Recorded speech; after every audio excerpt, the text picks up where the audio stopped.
I had not heard back from the contractor who did the first fix of the wall. And my last message to him was like, hey, like, do I need to find someone else? Like, I've known him for years, so trying to be really nice and respectful. I mean, he's done a lot of good work for us before. I just kind of assumed since I hadn't heard back that he was busy. And so I messaged him like one morning, and I was like, well, if he doesn't like tell me anything by the next morning, I'm going to call contractors. Well, that was yesterday morning, Thursday morning. Hadn't heard from him still, so had got a hold of 2 different contractors, and one of them was able to come out yesterday and look at it. The other one can't come out until like the end of next week. So I'm like, the one that came out yesterday, though, they came and just looked at the inside part of it. They have a separate team that does the outside, so I got to wait on that team to be able to come in. But I'm like, hey. So finally, last night I hear back from the original contractor, and he's like, he's super, super busy. He's not going to be able to come look at it until next week. But again, he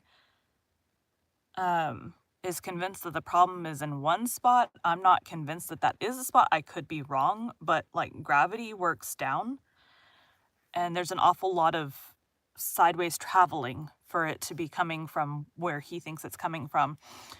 So this team is going to tear open my wall, find the actual problem, like shooting water at it or something. I don't know what they're going to do, but they're going to tear open the wall, find the problem, fix the problem, and then completely make everything look normal again.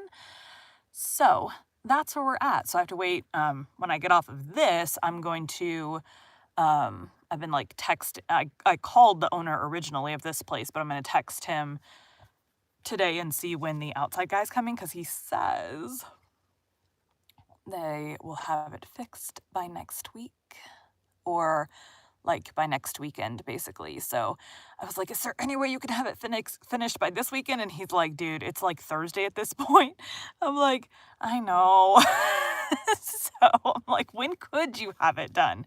He's like, next week. I'm like, okay, I can live with next week. So my audiobook schedule, podcast isn't as big of a deal. Like, I've changed spaces, I've changed this stuff out, I've done all kinds of things I've changed microphones mid-book. Like, podcast is not as big of a deal, but for like things actually that I'm getting paid for that are going on Audible, you cannot drastically change your quality mid-book. I did change these out mid one book, but you couldn't really, there wasn't a huge difference in the sound. I'm probably the only person that would hear it because I listen to my audio all the time. But this will be a new space that I specifically designed to be better on audio, or me and my father-in-law designed to be better on audio. I did all the research on the materials needed, though. So like ideally, I'm also hoping too, I'm using a portable air conditioner, which has a tube about this big that has to go out the wall to a window. So I am hoping that that is not going to let too much sound in that way. But we're going to do it. And then we're going to, I'll put the little square panels. I should be able to just like cut one square out of one of these and stick it around it. And then if we need to, we're going to insulate the tube between the wall and the wall of the booth and the window where it's going to be. We may have to insulate that like you would a generator, but it might be fine. It might not cause anything. So I don't know. We'll find out. Let's go. We are doing I'm doing the last 2 chapters of Tom Sawyer today.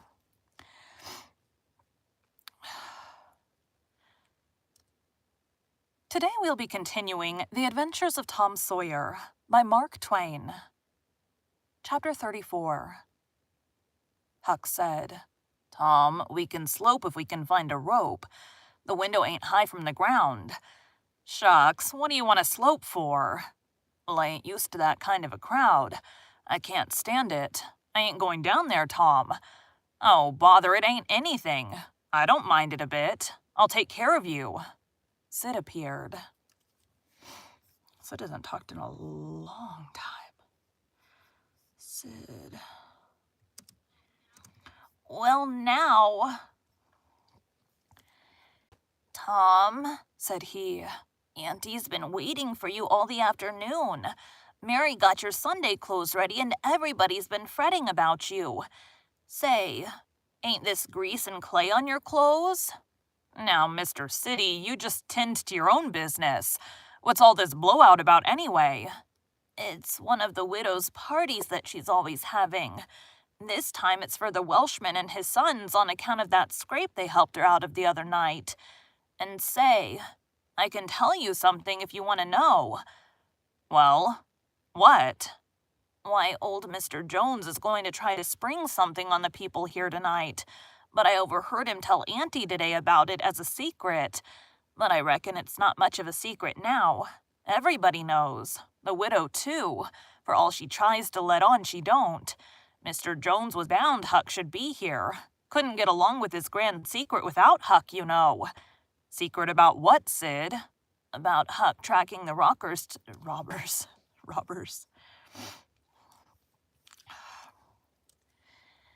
About Huck tracking the robbers to the widow's. I reckon Mr. Jones was going to make a grand time over his surprise, but I bet you it will drop pretty flat. Sid chuckled in a very contented and satisfied way. Sid, was it you that told? Oh, never mind who it was. Somebody told, that's enough. Sid, there's only one person in this town mean enough to do that, and that's you. If you had been in Huck's place, you'd have sneaked down the hill and never told anybody on the robbers. You can't do any but mean things, and you can't bear to see anybody praised for doing good ones. There, no thanks, as the widow says. And Tom cuffed Sid's ears and helped him to the door with several kicks. Now go and tell Auntie if you dare, and tomorrow you'll catch it. Some minutes later, the widow's guests were at the supper table, and a dozen children were propped up at little side tables in the same room, after the fashion of that country and that day. At the proper time, Mr. Jones made his little speech, in which he thanked the widow for the honor she was doing himself and his sons, but said that there was another person whose modesty, and so forth and so on. He sprung his secret about Huck's share in the adventure in the finest dramatic manner he was master of. But the surprise it occasioned was largely counterfeit, and not as glamorous and effusive as it might have been under happier circumstances. However, the widow made a pretty fair show of astonishment, and heaped so many compliments and so much gratitude upon Huck that he almost forgot the nearly intolerable discomfort of his new clothes, and the entirely intolerable discomfort of being set up as a target for everybody's gaze and everybody's laudations. The widow said she meant to give Huck a home under her roof and have him educated, and that when she could spare the money, she would start him in business in a modest way. Tom's chance was come. He said, Huck don't need it. Huck's rich. Nothing but a heavy strain upon the good manners of the company kept back the due and proper complimentary laugh at this pleasant joke, but the silence was a little awkward.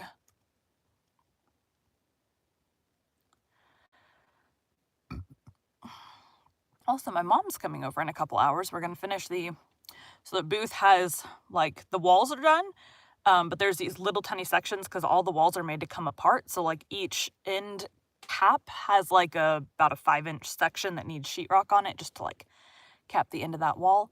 And then we're going to paint the 2 walls that are going to be up against a wall so that they're painted. But I won't be able to paint them once they're in place because it'll be between another wall and it with maybe this much space. So we are going to get that done today too. Tom broke it. Huck's got money. Maybe you don't believe it, but he's got lots of it. Oh, you needn't smile. I reckon I can show you. You just wait a minute. Tom ran out of doors. The company looked at each other with a perplexed interest, and inquiringly at Huck, who was tongue-tied. Sid, what ails Tom? Said Aunt Polly. Well, there ain't ever any making out of that Well, there ain't ever any making of that boy out. I never. Tom entered, struggling with the weight of his sacks, and Aunt Polly did not finish her sentence. Tom poured the massive yellow coin upon the table and said, There, what did I tell you? Half of it's Huck's and half of it's mine. The spectacle took the general breath away. all gazed. Nobody spoke for a moment. Then there was a unanimous call for an explanation. Tom said he could furnish it, and he did. The tale was long, but brimful of interest. There was scarcely an interruption from anyone to break the charm of its flow. When he had finished, Mr. Jones said, "Mr. Jones."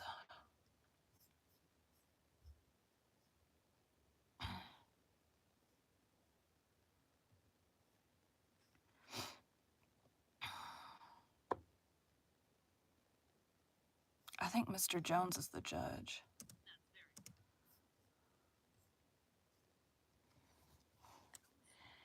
I thought I'd fixed up a little surprise for this occasion, but it don't amount to anything now. This one makes it sing mighty small, I'm willing to allow.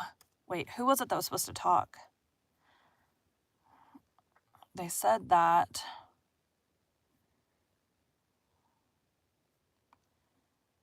Who was supposed to be telling?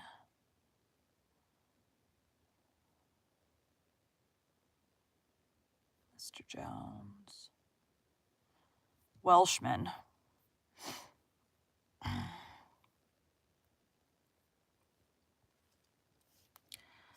The Welshman.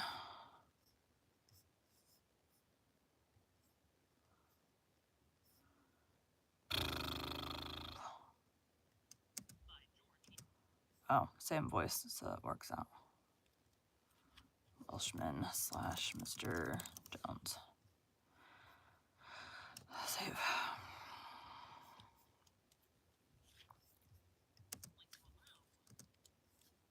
To allow. The money was counted. The sum amounted to a little over $12,000. It was more than anyone present had ever seen at one time before. No several persons were there who were worth considerably more than it in property. Thank you for joining Bite at a Time Books today, while we read a bite of one of your favorite classics. Again, my name is Bree Carlile, and I hope you come back tomorrow when we finish The Adventures of Tom Sawyer. Okay. That was it for that. Thanks, guys.